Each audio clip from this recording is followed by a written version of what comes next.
All right, everybody, and welcome back to Set the Pipe. I am Sully. And again, we have CK. And we have Bear. Hey. Today, we have competitor of ours, boys. Competitor of ours from San Diego State back in the day. Competitor of ours, Big Red, 6'8". Mike Mattarocci. There he is. The Rock! The Rock is in the hype, house. man. Love it. The Harvard of the West. That's Harvard right. West Coast, you know it. So listen, normally we start with accolades, which I'm going to let Sully do, but I do want to say something real fast. It's important. First of all, happy birthday to you. Your Yes, birthday happy was yesterday. birthday. It's amazing. So, so stoked to. I used to celebrate with you, which we'll get to in a minute. But something that I think is awesome for me to tell about this Set the Pipe and kind of, my heartfelt love to you is the reason we started this was to tell stories and to connect and evangelize volleyball. You and I would still consider a really good friend of mine. We've spent a lot of time traveling around the world, around the country. And you and I have not talked regularly, if not very much at all, over the last few years. For whatever reason, you're down in Mexico. I'm running with my kids. No negative things. We're just busy, and whatever that happens, a text here or there. This podcast, you got told from a friend about it, Yep. and the story of us talking about Ray Ratelle, which you're going to set the record straight. But because of that, it just my point of saying I just love these guys. I love the opportunity to talk about volleyball and what I said from the beginning about this, how it changed my life, and I owe it all to it. We got back in touch. I get to see your face today, and I know I'm not going to let it go again that long. And so thanks for joining the podcast. Thanks for reaching out and seeing the podcast, and happy birthday. And I love you. That's what I wanted to say. Yeah, thank you. I love you too. If nothing else, the podcast is a way for you guys to accomplish an important goal, and that's just staying in touch with the class of 72 or whatever year we played against each other. That old. If nothing else, it's like the modern day campfire, where you get to go hunting with the boys, but the guys you get to see once a year, or in our case, once every 2 to 3 years. Life gets in the way, the cool thing is guys like you, me, Lavelle, your podcast partners, whatever. There are certain people in our lives where you don't necessarily need to touch base every week to know that you're on the same wavelength. 100%. And, we just had Steve Obradovich on here, and it's, just hearing stories from the past and the present and talk about the game today. It's pretty awesome to connect to so many different people. So, we'll let you sit back just a little bit, and I'm going to let Sully talk about your illustrious career in the volleyball world, and then we'll connect back in a moment. Yeah, it's been a long career, and so hopefully I get most of it, if not all of it. But like Coley mentioned right now, The Rock is living in Mexico, but as Bear and I at Long Beach State and Coley at CSUN, he was a fierce competitor at San Diego State. And then from there, he actually played on the national team, and Coley got to travel with him. And I believe that was with Alan Knipe as well, who we've had on a couple of times. He actually was on the AVP tour, and he teamed up with Canyon Seaman. Everybody should know Canyon Seaman in the volleyball world, and they won the Dominican Republic Norseca tournament in '96. And he was on the tour, I believe, 10 years? We were on about 10 years AVP? Well, I was competing for, I don't know, about 10 years. It was like 11 or 12. Yeah. I was flying on Saturdays home a lot, so I was able to extend my lifespan, and it didn't take a lot of years off the wheels, Yeah, but you got ninth twice. That's respectable for sure, right? Yeah, I was telling Coley earlier today that Jordan should have went out on top the way I did. I actually did a mic drop. I played with Angino in Arizona. We actually beat AB, which is funny because Geeter was throwing in little offhanded comments because Kessie was sitting courtside. He's like, I can't reproduce what he was saying, but it was hilarious. You'd have to Yeah. But and then I think I thought we had 9th or 7th. Anyhow, it was like the best finish I ever had, and I that was the last turn of the year, and I'm like, I'm out. Yeah. Thank you. I was telling Coley, Jordan should have done that, except he played for the Minnesota Wildcats or whatever team that was that he played his last few years. The Wizards, right? It's amazing.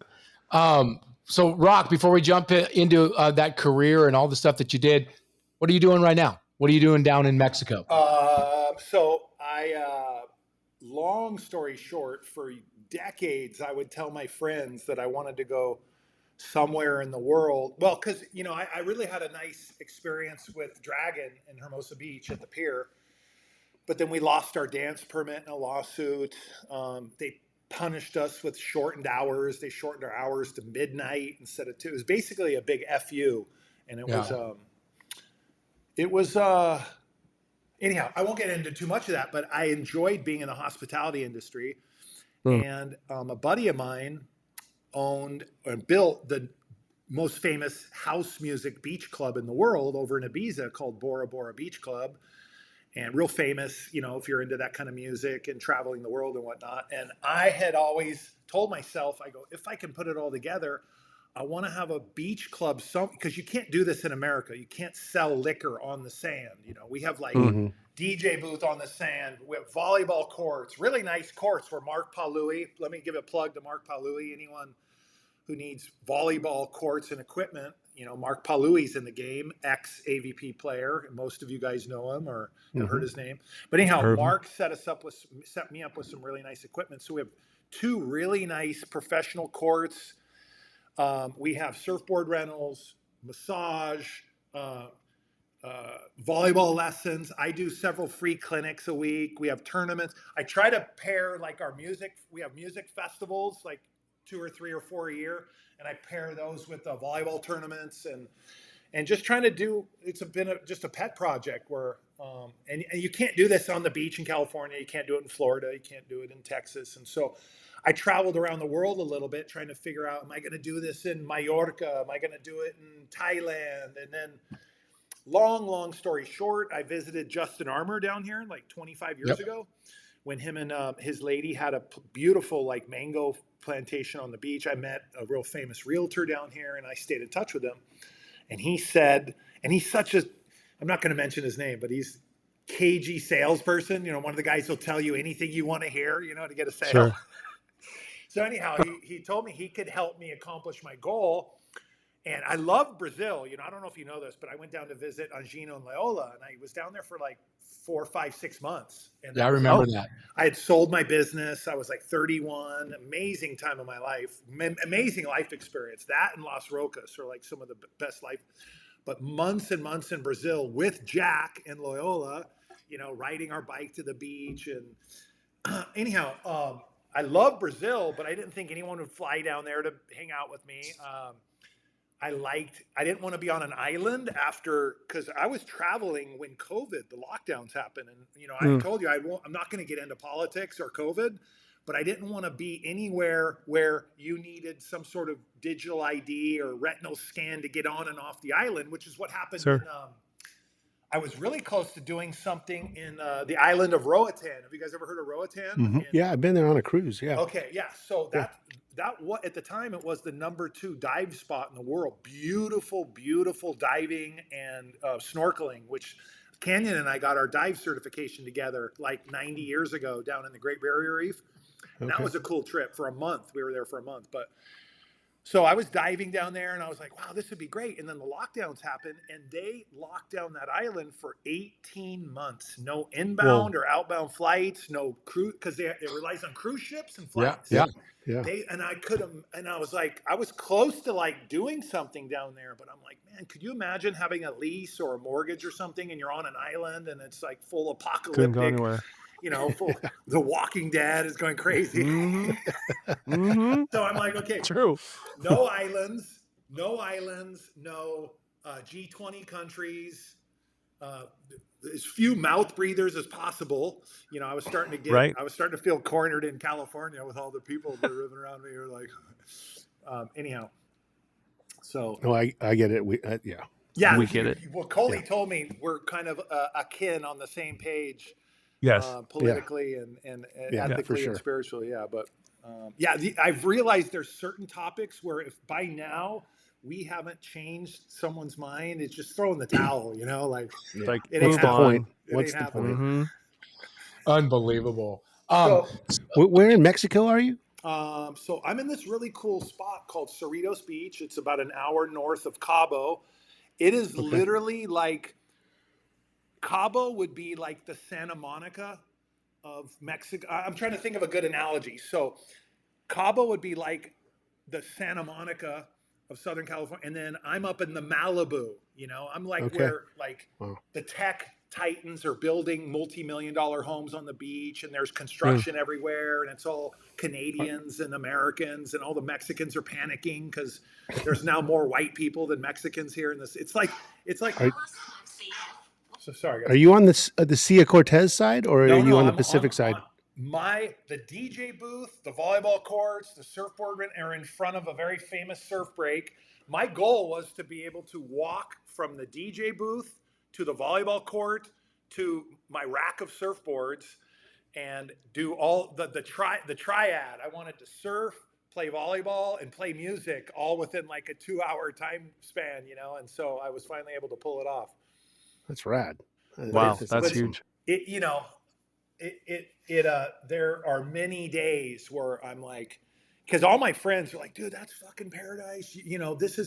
I'm so jealous. And then they don't see me shoveling sewage and like, Mm. burying dead bodies from the cartel and all sorts of crazy. Working your ass I off. kind of wanted to for go sure. down there until that. Yeah. Now, I want to talk a little about Los Rocas. Not sure if these guys know what it is, but before we talk about Los Rocas, what made you want to be like a promoter of sports or in general volleyball? Because you've done it in a few different venues, a few different events. You're doing it down there in Mexico. You put on Los Rocas for 3-4 years. I think you've done one or two other things as well. What inspired you to do that for volleyball? well, I was never promoting volleyball events. I was just promoting good times, and that's a great question. I was thinking about this yesterday. Like, how did Los Rocas start? And so it started because, like, yesterday, I was feeling really sorry I was feeling really sorry for myself like 2 days ago. Long story short, I just had 2 operations on my leg. I had a big piece of cancer cut out of my calf, which was a super strange place. Wow. Yeah. And the recovery was, it looked like a small shark bite, to be honest with you. Yeah. And so the wound care was like 3 days a week, wound care, and I have to keep it wrapped. And then they had a laser surgery where they killed all my varicose veins because I was getting swelling like Canyon. You know how Canyon has the heavy Yeah. L? Lincoln You log. guys know what Yeah. the heavy L is, right? Lincoln Yeah. log. Mhm. Yeah. So I was having a heavy L, and it was from bad veins, and so I had a laser surgery where they went in and killed all the. So some people do it for cosmetic reasons. That was just a side effect for me. It was a positive, but for me, I was having swelling in the one leg that had the cancer cut out, and so to fix that, they killed all my bad veins, and it forces your body to start using good veins. Like your body starts sending blood to unused, like fresh Mhm. veins with good Yeah. valves. Creating them. Yeah. Yeah, so extremely painful. I had already had an affinity towards pain medication. Like I've had like over 100 operations on one particular problem that I was born with, and so I was, to be honest with you, a big fan of strong pain medication. Like they were giving me Demerol in the hospital, like 6-7 years old, and synthetic heroin. I'm like, this is Demerol's amazing. legit, dude. When I broke my Yeah. ankle at San Diego It's State, that was legit. Demerol and a morphine drip was just Yeah. spectacular. So surprisingly, I never turned into a junkie, but I was always a fan of pain medication, and I had become addicted to it at like 50, 51. Finally, after like my whole life, I finally had a problem with it, and I stopped. Long story short, as soon as I moved down here, I went to a 15-day rehab. They wanted me to do 30. I did 15 days. I got over it. And you're not supposed to, keep, that's the only, like alcohol, recreational drugs, whatever. I was never got, I could live without them. Like I did 24 months of complete sobriety, and it was easy. But my favorite thing is pain medicine. So I got back on, the pain was unbearable, and just recently, and then I did a 30-day run of Percocet, which is in it, and I did not like fall off the wagon, but what I'm trying to say is you get real, you get tired when you come off of them. When you stop taking them, you get tired and you get Mhm. really depressed. And so I was in like a bad headspace for like the last 7 days. And so the day like 2 days before my birth, so October 3rd, I went onto Facebook and I changed my birthday from October 5th to August 5th. So I wouldn't get like the 98% of the people in our lives that only reach out on Facebook once a year, you know, like, Yeah. Yeah. oh, it's Uh-huh. happy birthday. And I'm like, oh, who are you? Fuck off, you know? And so I was feeling sorry for myself. So I changed my birthday. I didn't want to talk to anybody. I had like 3 or 4 close friends who remembered, you know, and you Yeah. were one of them. And so the same thing happened with, to answer your question, the same thing was going on with Los Rocas. In my 20s, all I was doing was playing volleyball every morning and then working every day on my payphone and ATM business for 10, Mhm. 11 years, you know? And I was not dating. I wasn't getting laid. I wasn't doing drugs. I wasn't traveling the world. I wasn't doing anything fun. And I was like, man, this is no way to live. You know, I wasn't celebrating my birthday in my 20s. And Yeah. I was like, man, you know, I got to do something different. You know, let's start having fun. Let's start raging a little bit. So I thought of all my favorite things, you know, golf, surfing, uh, the pinata. Pinata, drinking, Yeah. doing some weird things, Volley. Yeah. a lot of So weird things, and volley. And volley. volleyball, good music, good people, surfing, partying, hot chicks, hot dudes.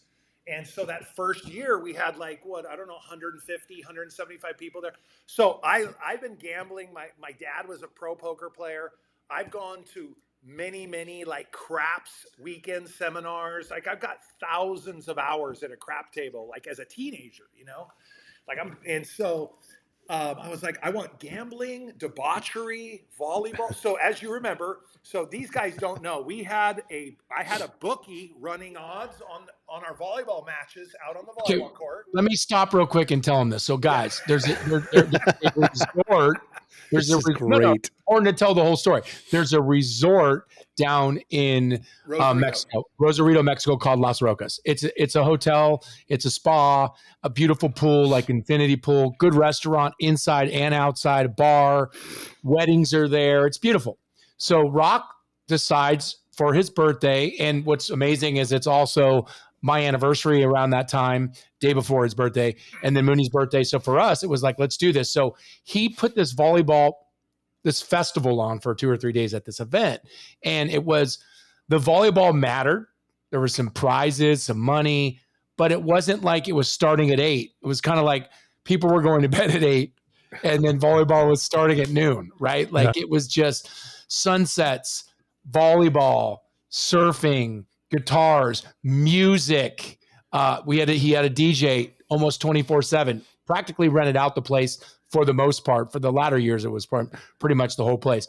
But I'll let you go on from there. But it was amazing. And it wasn't like, oh, we just had some guys. Fenoy was playing in it, you know, right after the Olympics. Like we had some high level elite volleyball players. And yes, I'm going to say this. Yes, Auntie Al Randick, you stuffed me. Not just once, not just twice, but 3 times in a row in a real match. Yes, I was hurt, but that's no excuses. You crushed me, and it's still crushing to this day. But it was such a fun tournament, and there's some things that we can't really talk about either that made it even more fun. But it was an amazing thing. So go back to you, Rock.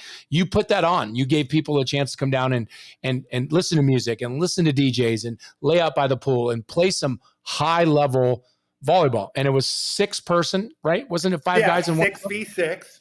Yeah. One girl, 5 guys. But the first year, it was like there was like 5 or 6 Olympians there. You know, I mean, we had Fenoy, Bouillon, Scott Friedrichsen, Lee LeGrand, Canyon, LL Unger,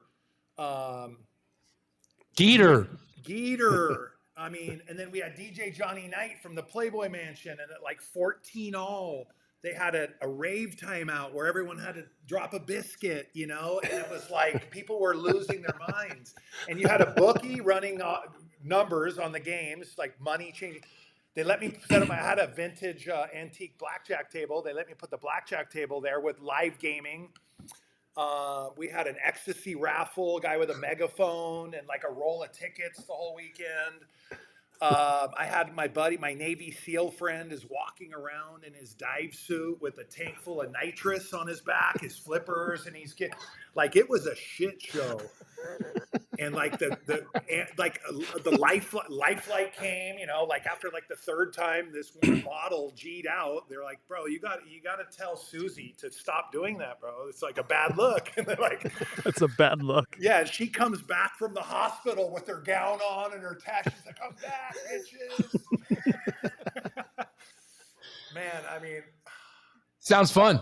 I can't tell the best stories. Like, yeah, there was some shit, but so this is funny. So year one, which was the biggest and best year, and then all the serious athletes that don't party are like, I don't know if we should go back year two, because it's kind of crazy, you know. But year two, year three, I think we did it about 5 years, but got to the point where like, Mike, you know, you guys bring a lot of business here, but man, you know, we're tired of the ambulance coming and like Lifelight, and you guys got to take a year off. Like, why don't you take a year off? You know, it's like funny Lifeline and ambulances politely telling you to get your life together. You know, I mean, but the event was amazing. Like on a Thursday night, everyone would go in and get the lobster, and it was pretty unbelievable, and it was just such a fun environment to play volleyball, and also, you know, listen to music, party with your friends, hang out with people you love, spend 3-4 days down in Mexico. It was pretty impressive.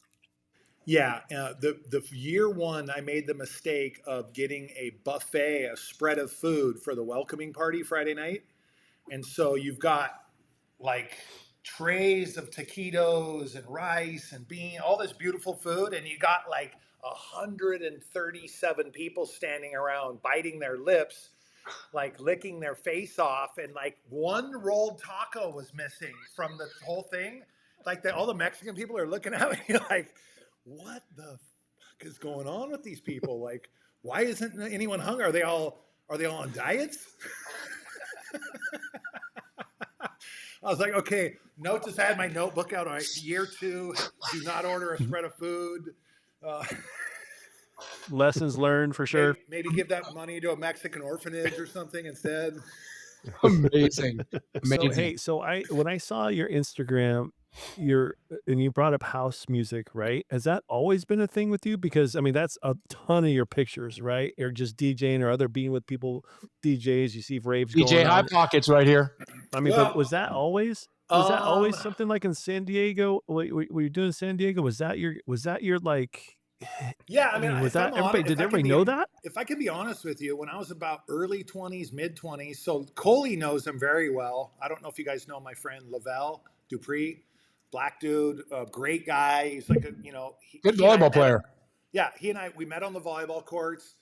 He and I became very close friends and trained volleyball every morning, and years and years and years at the courts. But he started DJing at a very early age. He and I were just house heads, you know. We were like huge. We would go to Rich's in Hillcrest every Thursday night for years, and Rich's is like this banging gay club in Boys Town, and it was the best house music. And there was no bro. It was like very underground, and for whatever reason, that was just a part of my personality that, you know, it wasn't who I was. I didn't walk around waving that flag, but like my closest friends, like Coley, knew that I loved that music and I liked staying out late at night. Like I liked that. I liked the after hours nightlife. I like the nightlife, you know, and I like the weirder the better, you know, which is why like we would go into the, you know, we were up in Boys Town at this like packed, weird, you know, gay club that had some straight people there, but that was the best music, and that was the best for people who like that scene. You know, it was not, it was not sedate. You know, it was like it was funny. The Candy Girl was like the 6'4" guy with a beard, and he had high heels on. And it was like a crazy underground famous gay club. And we would go to San Francisco and Ibiza, and I would go to Lavelle's DJ gigs, and he started teaching me how to DJ when I knew I was going to be opening up Dragon up in Los Angeles. I knew that I was going to make that successful, and I knew that I wanted to be a resident DJ at my own spot, you know. And so Yeah, it's just a part of who I am. It's not like who I am. It's just one of the facets of Sure. what I like doing. So That's right. we're playing, I don't know what volleyball, AVP next. Me and Mooney, we're all in Florida. Rock's there, and so we go to Miami, and it's one of my first nights. This is Mrs. Kyman pouting like car camping. So Rock takes like 8 of us, and he's like, "Dude, we're gonna go to these unbelievable clubs, get us in, like." So we go down to this club, and this place is just rocking in South Beach, right? This is in our 30s. We go down there, and Michelle's just sitting there like pouting on the speaker. It's like 2 in the morning, 2:30 in the morning. We drove all the way from Clearwater or wherever we drove from, because she doesn't like that music. She wants hip hop and whatever. She's like, I came to South Beach. I want to dance. I'm like, dude, deal with it. Rock's like, dude, come on, man. We're in fucking South Beach. He loves house. You know that. So it's just funny. Me and Rock have listened to house music in Amsterdam, many a nights at Utopia in Las Vegas. Yeah. Many a nights. Me and little Danny Neiman playing in some tournaments as well. So you're running a beach club. You're getting volleyball going. What else brings you around volleyball, or is it really just like you said, the house music, whatever, or are you trying to maybe put on a tournament like you did once before? No, I'm not trying to do Los Rocas again. I mean, that's just, at this point, it's like really bad for my health, But you can repeat that. I mean, those honestly, that Los Rocas run of the 3 or 4 years, I think you did it 5 but those first 3 years were simply incredible. I mean, Jazzy jumped the shark with the chicken outfit. Like, that was when it was probably over at that point. But it really was an unbelievable event. It really was. Oh, but God. You were saying you not want to do a Los Rocas event, but what might you want to do? So what I have been doing is like I started. So in about 6 weeks is the 2nd annual Cerritos Beach House Music Festival. I started that last year, and it coincides with a volleyball tournament. And there's people getting surf lessons, and there's people getting, so it's just. It's fun, but it's just different kind of fun for me at this period of my life. But good music, it's a beautiful beach, great vibe, great volleyball.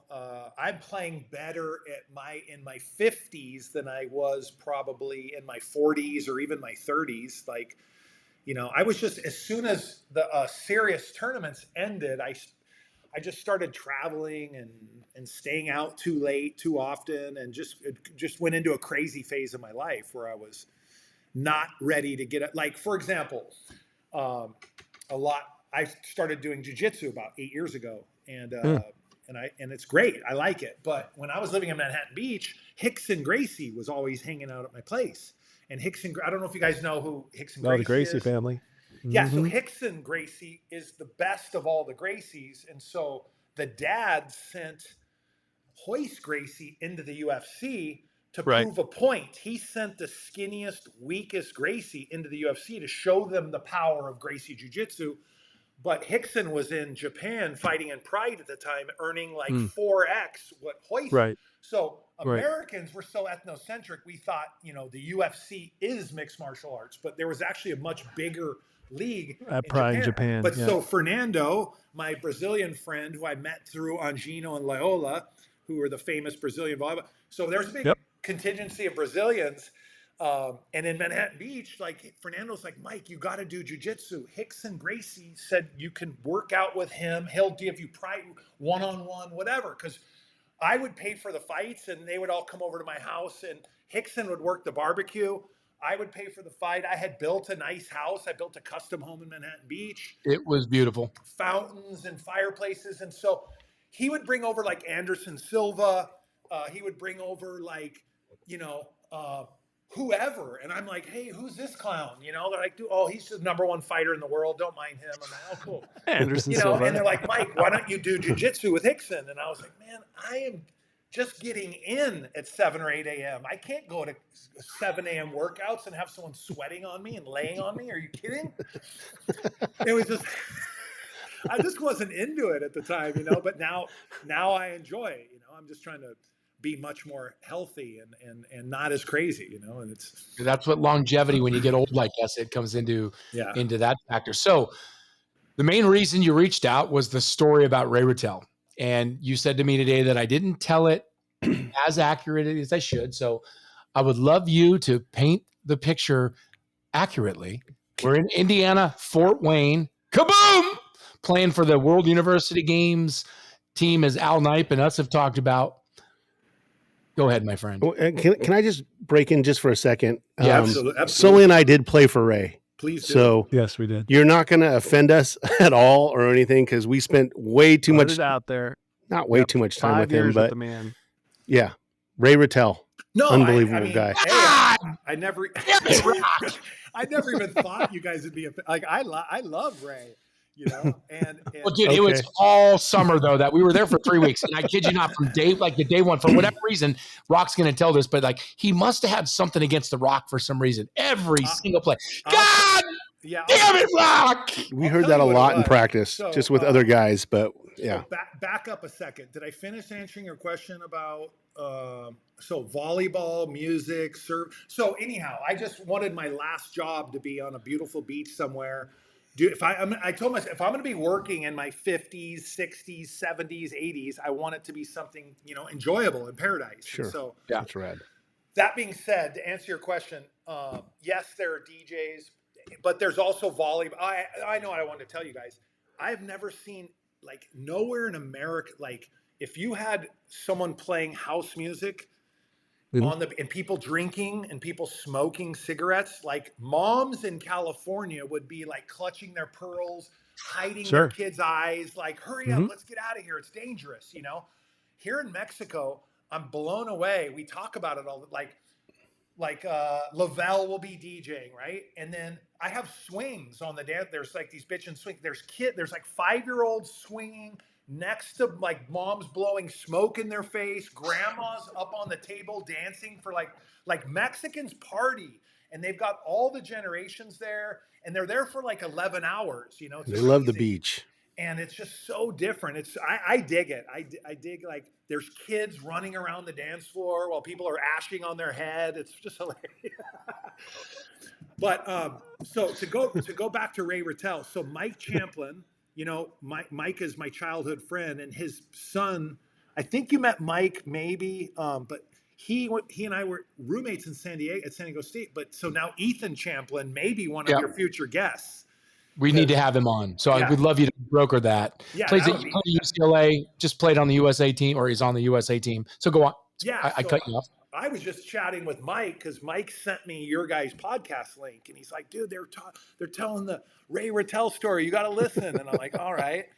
It's the Mattarocci story. And then I started watching his son on TV, and I'm like, God, this guy's got hot. He's 6'4" on the, as an outside hitter on the Olympic team. I'm like, man, this guy must jump like 65 inches. Yeah, right. So anyhow, Ethan, if you ever want like a young, active roster guy, I'm sure he would love to be on your podcast.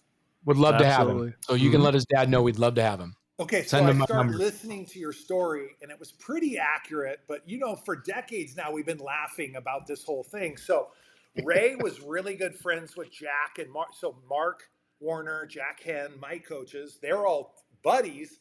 Right. And they were all resentful that I did not take their advice and stay out of the fraternity system. Because I was an honor student who, when I was done training and not studying, I wanted to go talk to hot chicks and stay out late at night. That was probably the start of the run that I was on for 80 years, And so they were pissed that I did not make volleyball the only focus of my life, and so they're always kind of bitter about it, but they let me do whatever I want because I was one of the better players on the team, Yeah. And they were so I think that spilled out onto Ray a little bit, and I think Ray looked at me out of the side of his eye like, oh, is this guy serious enough, or should we consider him over Presho, because I barely beat out Presho for that last spot on the team. But I mean, you had to give it to me. I had 90 aces a match, you got to give it to the Rock. I'm just kidding. But so, as you know, where you had it wrong was we're all in a huddle. You had the Blues team here. Yep. So we're all in a huddle, and Coley's in the huddle, Canyon's. So Ray's got his clipboard, and you guys will, I tell it a little bit better than not much better, but Ray's going down the line. So there's a That's circle. what it is. You're right. You're There's a right. huddle of guys. Okay, Matt Lyles, you need Yeah. to. You got to be in sooner for the pipe. I want to run Canyon. You need to run a faster pipe to Lyles. Lyles, you got to get in faster, and then for the X, and then he goes, Coley, you know, your middle hitting is great, but you're not getting outside fast enough, and he's going around, and I'm the last guy in the circle, and he throws his clipboard down, and he's like, fucking rock. He goes, just do one thing right. I go, fuck you, Ray. Who the fuck pissed in your cornflakes? I'm tired of this shit, man. I'm dealing with this shit every fucking day. Fuck you. And he looks at me, and everyone looks at him, and everyone looks at me, and Ray's looking at me, and he walks out of the gym. He just leaves practice. And everyone's like, holy shit. You know, they'd never seen that. So Ray calls me in. We have a little, we hug it out. You know, I'm like, hey, just your shit is incessantly nonstop, and it's not completely warranted. You know, so what can we do to fix this? Because I don't want to bury you out behind the gym one of these mornings and have to find a new coach. You know, it's going to be an arduous task. And I'm tired of driving around the neighborhood looking for unlocked dumpsters to hide your body in. And so There were decent so there was a few. yeah. So we become best friends after that. It's like, you know, when the bully picks on another, and then they, you know, the bully Smack gets him. punched Yep. in the nose, and then all of a sudden Mhm. they're pen pals, you know. Yeah. So Yep. now all the Long Beach guys are losing their mind because everywhere we go, every meal, every flight, Ray gets up, Rock, over here, standing, and yet over here, I saved a seat for you, and all the Long Beach guys are going, What the F? and Coley's looking at like Canyon, and they're like, what is happening? It's like there's a glitch in the matrix. Yeah. So we get on a flight, we're flying to Sheffield, and you hear, Rock, back here! I saved a seat! Hey, Rock! So Ray, that was coach. unbelievable. But true story. That's what I can't believe I forgot that. I butchered that because that is true. Goes around the horn and he says that, dude. Just do something right. Throws the clipboard on the ground and it breaks in half, and he's like, fuck, just do one thing correct. And I'm like, listen, bro. That's Who the amazing. fuck pissed in your cornflakes this morning? Unbelievable. Did you just come up with that, or did you hear that before? I know, I just came up with it that morning. Because it's a classic line. I've used it plenty of times. Yeah. Mhm. Yep. Exactly right. Every Cornflakes once in or a while, I Cheerios. think of something funny. Funny. That's a great. Hey, let's take you back to real quick, Rock. Let's take you back to San Diego State, right? Yes. The Harvard of the No West. longer a program, by the way. Yeah. But you had some pretty good players around you. You guys were definitely the blue collar team that I felt that you guys are. You guys had you know, Edeberry on the Edeberry, outside, your setter. Can I Was it- stop you where you're at though? Okay. You're about to run down the roster of all the B team guys, me included. We had my freshman year, we had the best team in America for about 3 weeks until the first grades came out. They put me, I swear to God, you had to have a 1.2 to keep playing, and we lost Hugh Foster, the best Yeah. volleyball player to ever play the game. He was great. We lost Bill Bouillon, and we lost Wow. Mark Jones, and we lost Tony McInerney. We had gone to wow. we went to Tony. Stanford had a, you know how the Stanford used to have a preseason tournament up there? Yeah. We crushed everybody. And then the grades came out, and then all of a sudden I'm starting. I had never even played. Yeah, I mean, I didn't know Tony was down there. And Mark Jones is a hell of a player. Finish what you're Yeah. saying, and I have a funny story about my very first volleyball match ever with a referee. Was my freshman year, game 1 of the season against USC in the Wooden, and not the Wooden Center, in The old gym, Ben's gym? Yeah, yeah. But Yeah. finish asking what you're asking, and I'm going to tell you guys a funny story. No, I just wanted you to go back and tell us some stories about San Diego State because that was our time, right? And you had some, you kind of alluded to it. You guys had a ton of great athletes over there, and I just wanted to also get your take on when it all went down and they cut the program and we got Hilliard over there being the San Diego State head coach for the women's side right now, and we always evangelize to all the coaches on the women's side, if they ever played men's volleyball, we got to get the boys back in there, right? We got to grow this thing at the very top. But no, yeah, I just wanted to know like your memories back there and the competition that you had and the camaraderie that you had, and yeah, you were just kind of alluding to some good stories. That's all I wanted to do. So I don't even know if Coley knows this, but I never played volleyball in high school. I was at a boys club. I was at a club tournament, and we just had a bunch of people from the boys club playing in a volleyball tournament, and Rudy Sawara happened to be there. Oh. And I was a senior in high school. We didn't even have a team at Bonita Vista. We just had a bunch of guys who entered this tournament, and I was, 5'90", and I was jumping pretty well. And Rudy Sawara just happened to think he could work with me, and so Rudy was our coach my freshman year. Yeah. And then Jack and Mark, in my opinion, undermined him. And if we have some Aztecs listening, they're probably going to not disagree with me, but I think they undermined him out of a little bit of jealousy, and they had him sort of excised as the coach after 1 year, and they became the head coach and assistant coach. But Rudy, who was an Olympic legend, I don't know if you know Rudy Sawara. Yeah. Oh yeah, Sawara. Yeah, of course, legend. So Rudy saw something in me. He said, "Hey, Mike, stop walking and moving like a dorky tall person. Like take quicker, faster steps. Just think fast. Like think quicker." I'm like, okay, no problem, Rudy. So I'm fucking taking little steps and fast steps all the time. I'm trying to think small, Yeah. And I had really good grades. I was in AP classes in high school, and I listened and took instruction very well. So I did everything Rudy told me how to do. And so I'm starting for the Aztecs, my freshman year, mainly because of grades. Hugh Foster's gone. Mark Jones, who could bounce a ball on the 1-inch line. Good player. Yeah, really good player. But so now all these guys, so now I'm starting, and the funniest shit ever, we're playing USC, and you got Jen Kai Lu, who had 17 gold medals for South Korea, and he's now a sophomore in college. I'm like, how did this happen? What kind of fake ID did this guy get? He'd been in like the 58 Olympics, and so you got Jen Kai Lu, fucking Tom Duke, Brian Ivy, Lawrence Hom.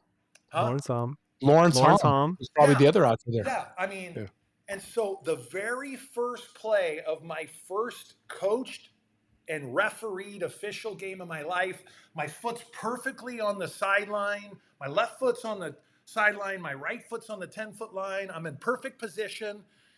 And they run an X in the middle, and you got Greenbaum setting. So, like our whole team, the whole bench, all the fans jumped with Brian Ivy in the middle. And now he's coming down. I see this Korean guy with the side swing arm. He crushes an X2 in the middle, and he hit it so hard. I had my arms out. I was ready to dig it and everything. It went underneath my platform, between my legs. The ball almost popped, and it went about 52 rows up in the stands. It didn't even touch me. And I looked between my legs, and then I look backwards, and then I look at the rest of everyone like, what happened?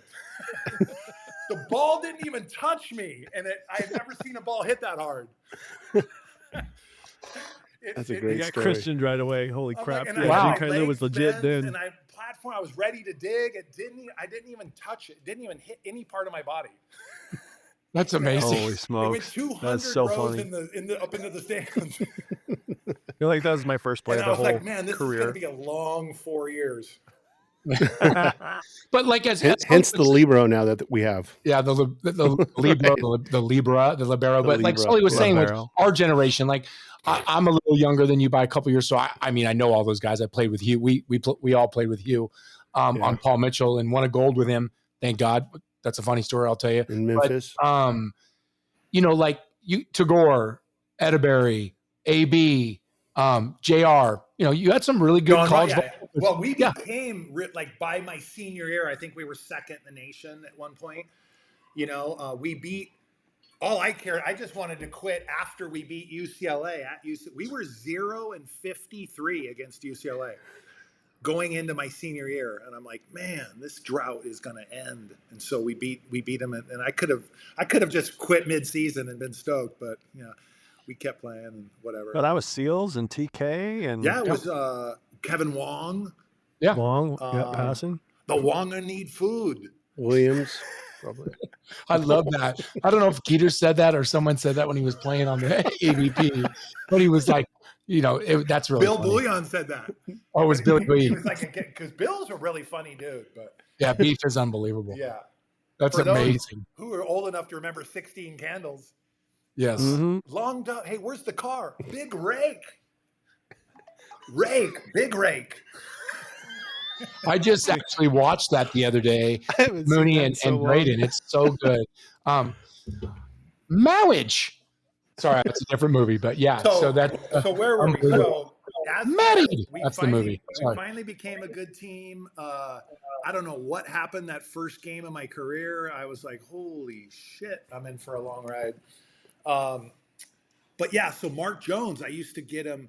He could have hit over a 6-person block easily, but if he would just aim for the back 10 feet of the court, but he had to hit the ball 200 miles an hour inside of the 1-inch line, you know? And so he got like a 5'4" setter blocking him, you know, because he had to hit it straight down. Like him and Eric Sato were the only two guys I've ever seen in my life that could hit the box straight above the net, you know, like in warmups.